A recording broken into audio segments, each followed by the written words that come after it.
కొన్ని విషయాలను మరి మనం ఈరోజు మరి ఆత్మపూర్వకంగా ధ్యానించడానికి ఇష్టపడదాం. మొదటగా మరి నేనే చదువుతాను.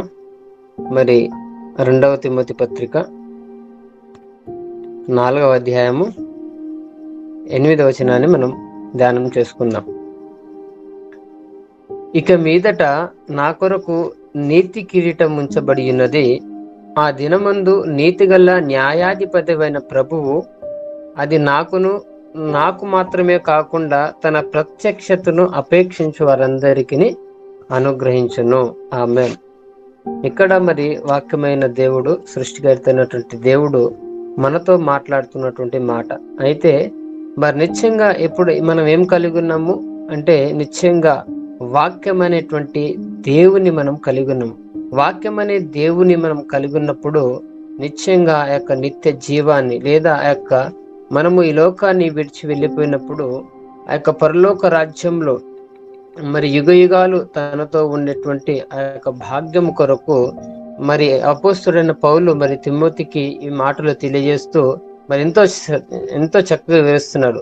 మరి ఆయన మాత్రమే కాదంట, ఆ దినమందు నీతిగల న్యాయాధిపతివైన ప్రభువు అది నాకు మాత్రమే కాకుండా తన ప్రత్యక్షత కొరకు, మనము తన ప్రత్యక్షత కొరకు అపేక్షించు వారందరినీ అనుగ్రహించును. కాబట్టి ఎప్పుడైతే మనం వాక్యమైన దేవుణ్ణి కలిగి, వాక్యమైన దేవునితో మనం సహవాసం కలిగి జీవిస్తూ నిరంతరము ఆయనను ఆనందిస్తూ ఫలిస్తూ విస్తరిస్తూ దేవుని ఇష్టానుసారమైనటువంటి వాక్యానుసారమైనటువంటి జీవితాన్ని మనం జీవిస్తూ నడుచుకోవడము, అప్పుడు నిశ్చయంగా మరి దేవాది దేవుడు మనము మరి ఆ యొక్క నిత్య రాజ్యాన్ని అనుగ్రహించువాడుగా, అదే నీతి అనే వాక్యము మనకు వెళ్ళవేళలా తోడై ఉండి ఇది మొదలుకొని మరి మన జీవిత పర్యాంతం వరకు దేవుడు మనకు నిశ్చయంగా తోడుగా నీడగా ఉంటూ ఆ యొక్క నిత్య రాజ్యాన్ని మరి నడిపించేటువంటి వాక్యమైన దేవునిగా మనకు తోడై ఉంటానని మనకు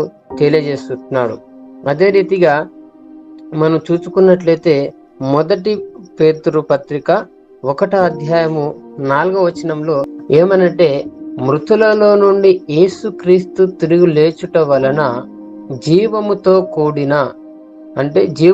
కూడిన జీవము గల నిరీక్షణ మనకు కలుగునట్లు, అనగా అక్షయమైనదియు నిర్మలమైనదియు వాడబాడదైన స్వాస్థ్యము మనకు కలుగునట్లు ఆయన తన విశేష కనికరము చొప్పున మనలను మరల జన్మింపజేసెను. దేవునికి స్తోత్రం, హల్లెలూయా. దేవుడు మనము మరి క్రీస్తులో మనం ఎందుకు జన్మించాము, క్రీస్తుని కలిగి ఉంటే మనం ఏం పొందుకుంటాం అనేటువంటి అతి శ్రేష్టమైనటువంటి పరిశుద్ధాత్మ దేవుడు ఇదిగో ఎన్నో మర్మక్తంటి విషయాలు మనతో మాట్లాడుతూ ఉన్నాడు. ఏమనంటే, ఆయన అక్షయమైనదియు నిర్మలమైనదియు వాడబాడదైన స్వాస్థ్యమును దేవుడు మనకు అనుగ్రహించి, అక్షయం అంటే ఎప్పుడు నిలిచి ఉండేటువంటి నిర్మలమైనది వాడబాడిన స్వాస్థ్యమును దేవుడు నీకు నాకు అనుగ్రహించడానికి ఇదిగో తనకు మనలను మరి ఆ యొక్క స్వాస్థ్యానికి అర్హులుగా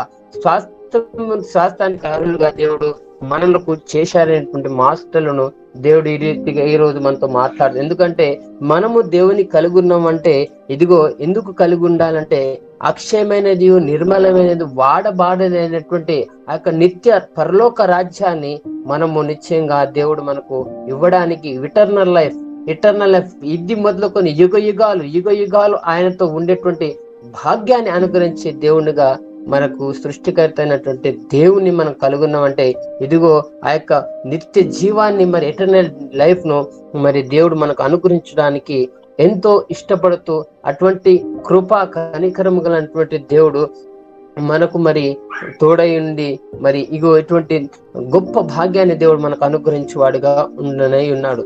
అంత మాత్రమే కాదు, ఎందుకంటే మనం దేవుని ఎదుకు చాలా సార్లు అనేకులు మరి ఎవరైనా మరి మనమైనా ఎందుకు వస్తామంటే శరీరానుసారమైనటువంటి ఆలోచనలు కలిగి శరీరానుసారమైన ఆ అవసరాల కొరకు వస్తాం. అయితే శరీరానుసారమైన ఆలోచనలు లేకపోతే శరీరానుసారమైన అవసరత కొరకు మనం దేవుని దగ్గరకు వచ్చినప్పటికీ నిశ్చయంగా మనము తర్వాత ఏ స్థితిలో మర్చబడాలంటే ఇదిగో ఆత్మానుసారంగా నడిపించబడాలి. ఆత్మానుసారంగా మనం ఎప్పుడైతే నడిపించబడతామో నిశ్చయంగా ఇదిగో పరలోక రాజ్యాన్ని స్వతంత్రించుకుంటాము. ఇదిగో ఎందుకంటే నేనే జీవమును మార్గమును సత్యమునైనటువంటి మాటను ఇదిగో యేసు ప్రభువారి ఈ శరీరధారిగా ఈ లోకంలో ఉన్నప్పుడు పలికాడు. ఎందుకంటే ఆయనను కలిగి ఉన్నామంటే ఇదిగో మనము నిత్యంగా ఇదిగో జీవాన్ని కలిగి ఉన్నామనేటువంటి విషయాన్ని మనం మరి ఆత్మదేవుడు మనతో ఈరోజు మాట్లాడుతున్నారు. అదే రీతిగా మరి యోబు గ్రంథము మరి 10వ అధ్యాయము 2వ వచనంలో యోబు భక్తుడు ఒక చక్కటి మాటను తెలియజేస్తున్నాడు. ఏమనంటే ఇదిగో జీవం అనుగ్రహించి నా ఎడల కృప చూపితివి, నీ సంరక్షణ చేత నా ఆత్మకు కాపాడితివి. దేవునికి స్తోత్రం, హల్లెలూయా. ఇదిగో ఆయన ఎటువంటి వాడుగా ఉన్నాడంటే ఇదిగో నీ నా ఆత్మలకు సంరక్షకునిగా ఉంటానని ఇదిగో దేవుడు ఈరోజు మనతో మాట్లాడుతున్నారు. ఇది ఎందుకంటే మనకు ఆత్మకు సంరక్షణ కావాలి. ఎప్పుడైతే మన ఆత్మ సంరక్షించబడుతుందో ఏ రీతిగా అయితే ఇదిగో మరి నిశ్చయంగా ప్రసంగి గ్రంథంలో వాక్యమైన దేవుడు మనతో మాట్లాడుతూ కదా, ఏ రీతిగా అయితే ఇదిగో మరి దేవుని యొద్ద నుంచి ఈ లోకానికి మరి ఆత్మ వచ్చిందో అదే రీతిగా తిరిగి ఆ యొక్క ఆత్మ ఎవరి దగ్గరికి వెళ్ళాలంటే ఇది ఒక తండ్రి అయిన దేవుని యొద్దకు వెళ్ళాలి. తండ్రి అయిన దేవుని యొద్దకు మన ఆత్మ వెళ్ళాలంటే ఇదిగో మన ఈ భూమి మీద ఉన్నటువంటి దినాలు, ఈ భూమి మీద మనం బ్రతికినటువంటి దినాలు మన ఆత్మకు ఒక సంరక్షకుడు కావాలి. ఎందుకంటే ఎప్పుడు ఆత్మకును శరీరానికి నిరంతరం యుద్ధం జరుగుతూనే ఉంటుంది. కాబట్టి ఆ ఆత్మను సంరక్షింపజేసి తిరిగి తండ్రికి అప్పగించాలంటే ఇదిగో మనం నిశ్చయంగా మరి ఆ వాక్యమైన దేవుని లేదా యేసు క్రీస్తును మనం కలిగి ఉన్నామంటే ఇదిగో నిశ్చయంగా మరి ఆయన మన ఆత్మకు ఎల్లప్పుడూ సంరక్షకునిగా కాపాడుతూ తిరిగి తండ్రి అయిన దేవునికి అప్పగించే వారిని మరి దేవుడు మనతో మాట్లాడుతున్నారు. కాబట్టి నిశ్చయంగా మనం ఎందుకు మరి మనం యేసయ్యను లేదా వాక్యాన్ని లేదా యేసు ప్రభు వారిని మనం కలిగి ఉన్నామంటే నిశ్చయంగా ఇది ఆయన మన ఆత్మకు మరి సంరక్షకునిగా ఆత్మను కాపాడేటువంటి దేవునిగా మనకు ఇదిగో ఈ దినాన మనకు తోడైనట్టుగా మనతో మాట్లాడుతున్నాడు. ఆ ఎలుగు చీకటిలో ప్రకాశించుచున్నది గాని చీకటి దాన్ని గ్రహింపకుండెను. ఇదిగో నిత్యము వెలుగుగా ఉండి నడిపించాలని దేవుడు ఇష్టపడుతున్నాడు. ఈ రోజు మనకు దేవుడు ఏమని మాట్లాడుతున్నాడంటే నిత్యము దేవుడే మనకు వెలుగుగా మన చుట్టూ ఆవరించి మన కుటుంబాన్ని ఆవరించి ఇదిగో మనకు ఆయన వెలుగుగా ఉండి వెలిగిస్తూ మరి అనేకులను మన నుంచి తన మహిమను ఇదిగో మన నుంచి తన యొక్క ప్రభావమును మన నుంచి తన గుణాతిశయములను ప్రకటించాలని దేవుడు నిన్ను నన్ను మరి ఇష్టపడి ప్రేమించి ప్రత్యేకపరుచుకొని ఇదిగో బాప్తిసం అనేటువంటి ఆ యొక్క మరి ఈ కార్యక్రమం ద్వారా ఇదిగో మరి తిరిగి దేవుడు మనల్ని ఎందుకు జన్మింపజేశాడంటే ఇదిగో ఆయన గుణాతిశయమును ప్రకటించడానికి, ఆయన ప్రేమను వ్యక్తపరచడానికి, ఆయన ప్రేమను ఇదిగో విత్తులకు తెలియపరచడానికి మరి దేవుడు మనల్ని వెలుగుగా ఏర్పాటు చేసుకున్నాడు. నిత్యము వెలుగుగా ఉండి మనల్ని నడిపించాలని దేవుడు ఇష్టపడుతున్నాడు. అయితే కొన్నిసార్లు మనం ఎలా అంటే కొన్నిసార్లు బలహీన పడిపోతూ మరి దేవునికి మరి దూరంగా జీవిస్తున్నాం. ఎందుకంటే అపవాది చాలా తెలివిగలవాడు. ఏం చేస్తాడంటే అనేకమైనటువంటి మనకి ఏదైతే బలహీనత ఉందో దాన్నే మన ఎదుట తీసుకొచ్చి మనకు విశ్వాసంలో బలహీనపరుస్తూ దేవునికి దూరపరుస్తూ మరి ఇది ఎందుకంటే మనం ఒకవేళ నిలబడితే మన కాన్ఫిడెన్స్ లో ఉన్న మనం ఎవరైనా దేవుల్లో నిలబడ్డైతే మన ద్వారా అనేకమైనటువంటి విస్తార పనులు జరగాలని, మన ద్వారా తన యొక్క రాజ్యాన్ని విస్తరింపజేయాలనే గొప్ప సంకల్పం కలిగినటువంటి దేవుని యొక్క సంకల్పాన్ని వాడు ఆటంకపరచాలని దుష్టుడు అనేకమైనటువంటి పన్నాగాల చేత, ఉరుల చేత, ఇదిగో మరి గాలము చేత మనల్ని చిక్కించుకుంటూ తను మరి కొన్నిసార్లు దేవుని నుంచి లేదా మన విశ్వాస జీవితం నుంచి బలహీనపరుస్తుంటాడు. అయితే దేవుడు ఈ రోజు మనతో మాట్లాడుతున్నట్టు అటు శ్రేష్టమైన మాట ఏంటంటే ఇది మొదలుకొని మన జీవిత పర్యాంతం వరకు దేవుడు మనకు వెలుగుగా ఉండి నడిపించాలని ఆశపడుతున్నాడు.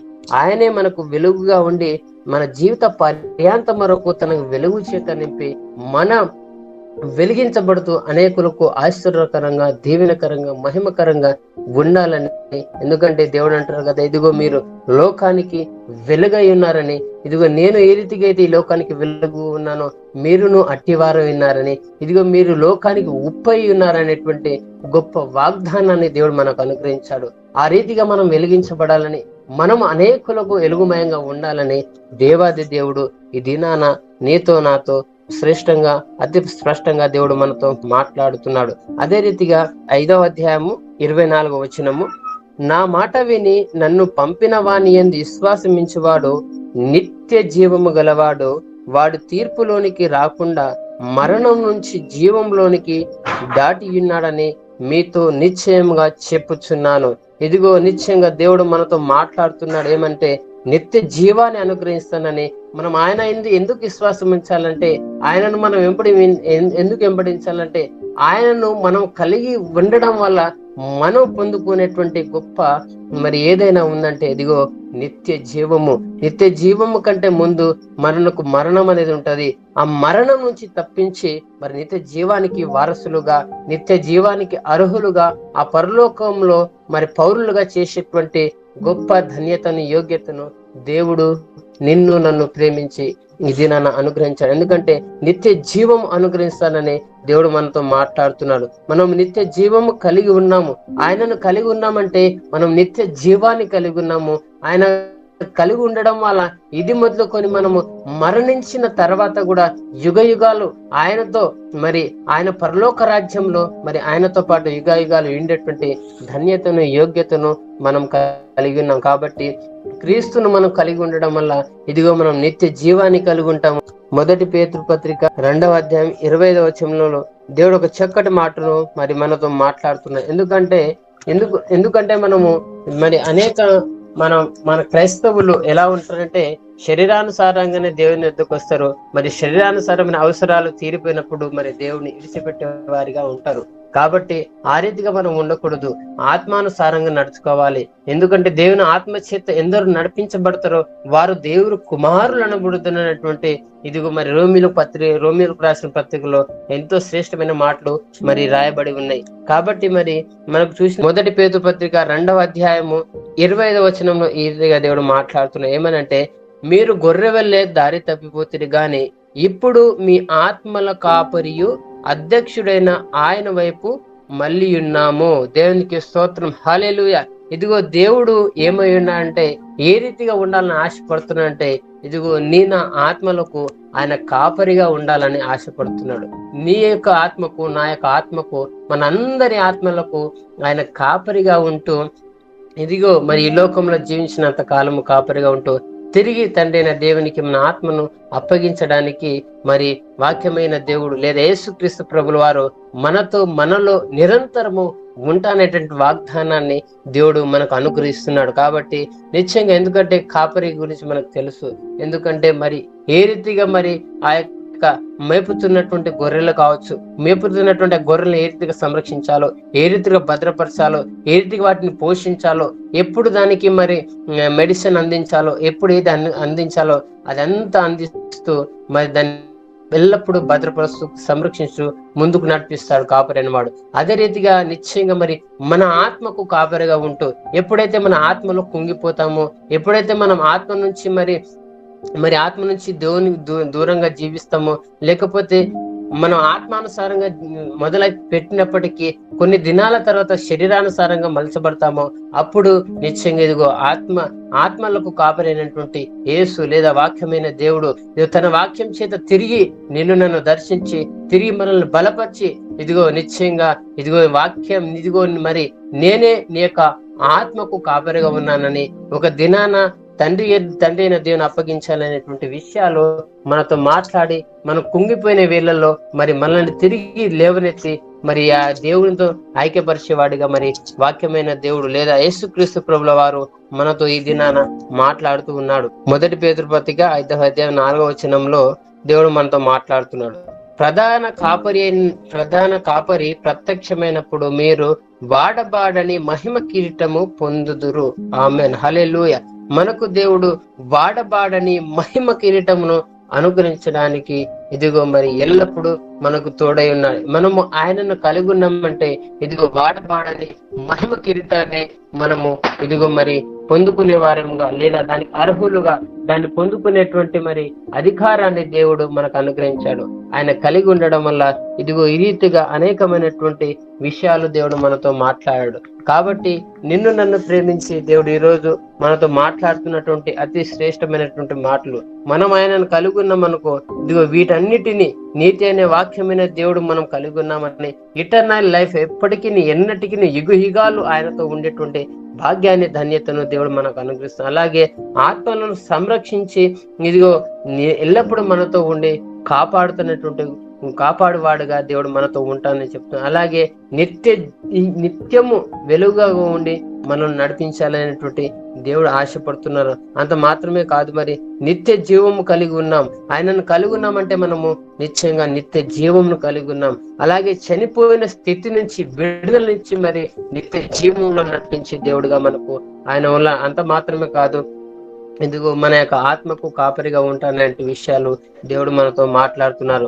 అలాగే మన మహిమ కిరీటమును మరి దేవుడు అనుగ్రహిస్తానటువంటి మాటను మన దేవుడు మనతో మాట్లాడుతున్నాడు. చివరిగా ఒక వచనాన్ని చదివి నేను అబ్రహం సార్కి అప్పగిస్తాను.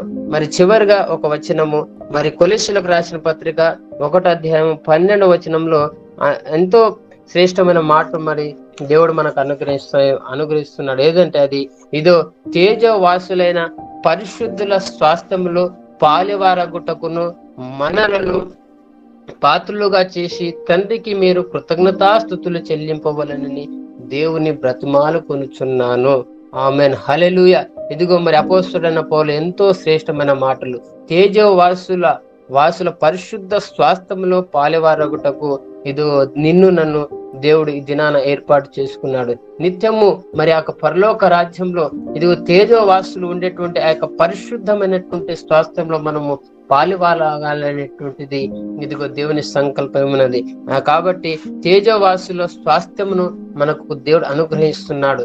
కాబట్టి నిశ్చయంగా మరి ఈ దినాన దేవుడు మరి మనందరినీ ప్రేమించి అనేకమైనటువంటి విస్తారమైన మాటలు మాట్లాడాడు. కాబట్టి మనము ఎందుకు యేసుని వెంబడించాలంటే ఇదిగో యేసును కలిగి ఉన్నామంటే, వాక్యమైన దేవుని కలిగి ఉన్నామంటే నిశ్చయంగా ఇదిగో మనం ఈ రోజు మాట్లాడుకున్నటువంటి వీటన్నిటిని మన జీవితంలో దేవుడు జరిగించాలని ఆశపడుతున్నాడు.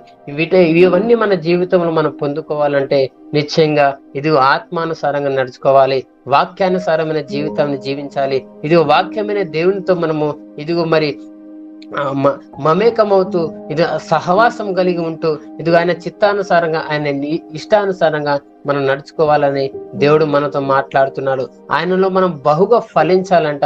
ఎందుకంటే ఇదిగో నా యందు మీరును మీ యందు నా మాటలు నిలిచి ఉన్నాడలా మీకేది ఇష్టమో అడుగుడి, అది మీకు అనుగ్రహిస్తానటువంటి వాగ్దానాన్ని కూడా దేవుడు మనకు చేశాడు. కాబట్టి ఎప్పుడైతే మనము తన యొక్క మాటల చేత ఇదిగో వాక్యం అనేటువంటి ఆ యొక్క జీవ జలముల యూట చేత మనం నింపబడతామో, ఇదిగో 66 గ్రంథాల అనేటువంటి ఆ యొక్క జీవ జలముల నది యూట మన హృదయంలో మరి ఎప్పుడైతే నింపబడుతుందో నిశ్చయంగా ఆ యొక్క జీవ జల ధారలు మన హృదయం నుంచి ఉదయింపబడాలని, తద్వారా అనేకులు ఆశ్రయించబడాలని, అనేకులు దీవించబడాలని, అనేకుల జీవితాలు కట్టబడాలనేటువంటి ఇదిగో మరి దేవుడు ఆశపడుతున్నాడు. కాబట్టి నిశ్చయంగా ఈ రోజు నీతో నాతో మాట్లాడినటువంటి మాటలు మరి దేవుడు మన జీవితంలో జరిగించాలని, అంత మాత్రమే కాదు కానీ ఇదిగో మరి ఎందరైతే తన విశ్వాసం ఉంచారో ఇదిగో భూమి మీద ఉన్నటువంటి సార్వత్రిక సంఘం కూడా అదే రీతిగా ఫలించాలని, ప్రతి ఒక్క క్రైస్తవ విశ్వాసి, ప్రతి ఒక్క సేవకులు ఈ రీతిగా ఫలిస్తూ అనేకులకు ఆశ్చర్యకరంగా దీవెనకరంగా ఉంటూ ప్రతి వ్యక్తి మరి శిష్యులుగా మలచబడాలనేటువంటిది దేవుని సంకల్పం ఉన్నది. కాబట్టి నిశ్చయంగా మరి ఈ దినాన నీతో నాతో మాట్లాడినటువంటి మాటలు దేవుడు నిశ్చయంగా నా జీవితంలో జరిగించి ముగించును గాక. ఆమెన్.